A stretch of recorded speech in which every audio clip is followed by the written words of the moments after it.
The representative from Kansas, Mr. Estes, is recognized. Thank you, Chairman, and thank you, Acting Secretary Hsu, for being here. I know you've been here for a long time, so I'll try to go through quickly with my comments. I know last week the Department of Labor issued the so-called retirement security rule, better known as the fiduciary rule.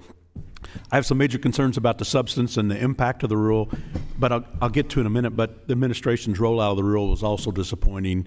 I know several of my colleagues before have talked about how it was rolled out. There were only 45 business days. It was over a holiday period.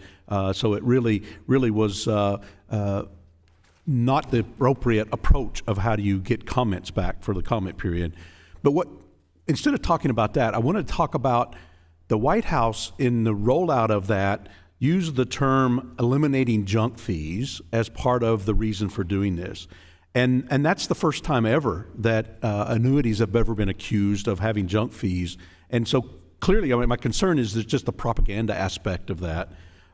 Can you explain how that term applies to the proposed and the final rule? And if not for this rationale that the White House trying to hype some phrase, can you explain why there's no single reference to junk fees in any of the preambles for the proposed or the final rules? Yeah, thank you, Congressman. So our public comment period was 60 days. We held 2 public hearings as well.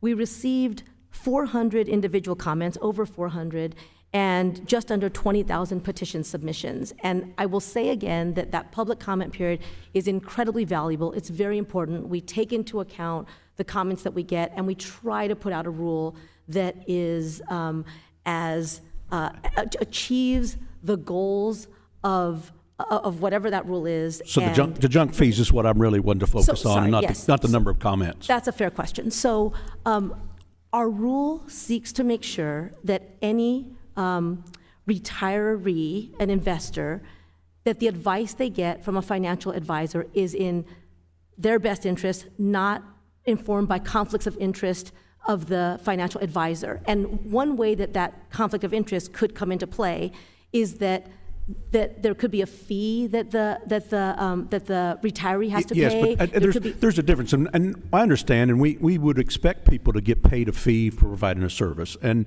I guess it's an insulting terminology that's used for folks that are actually trying to help people save for their retirement. And I take offense at the term junk fees being used in that manner. And I shift gears a little bit on this just from a standpoint of the cost as we're talking about fees. You know, just prior to the release of the fiduciary rule, the inflation numbers came out hotter again for the 3rd month in a row. Since President Biden's been in office, the cost of inflation on a monthly basis has gone up over 19%. And the Joint Economic Committee has determined that in my home state of Kansas, people are paying $1,000 more a month for the same food, the same rent, as they did in January of 2021. And wages are down 3.9% in terms of net wages since the president's come into office.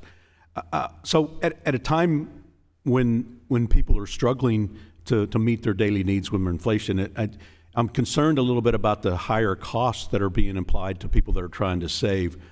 You know, there was a Deloitte study done after the earlier fiduciary rule was brought out that more than 10 million low and middle income individuals lost access to investment assistance during the short time that 2016 fiduciary rule is effective. I mean, I personally saw middle class savers who were having to pay more in fees because of that fiduciary rule. And fortunately, the Fifth Circuit rescued American people from that. And with this new rule, it seems like the administration's wanting millions of more people of lower and middle income to be able to lose access to investment assistance and have to spend more money to keep that access. So how many individuals does the department expect to lose access to investment because of the new fiduciary rule? Well, Congressman, also to be clear, I wasn't referring to any fee that an advisor charges as being a junk fee. I'm referring to fees that are charged to an investor that would not be charged but for that conflict of interest, right? A fee that they're paying for an investment vehicle that is not in their best interest. But we certainly, our goal is to expand retirement security, not to shrink it. But I guess my concern on this question was people losing access because of cost and because of the extra burden placed on the investment advisors.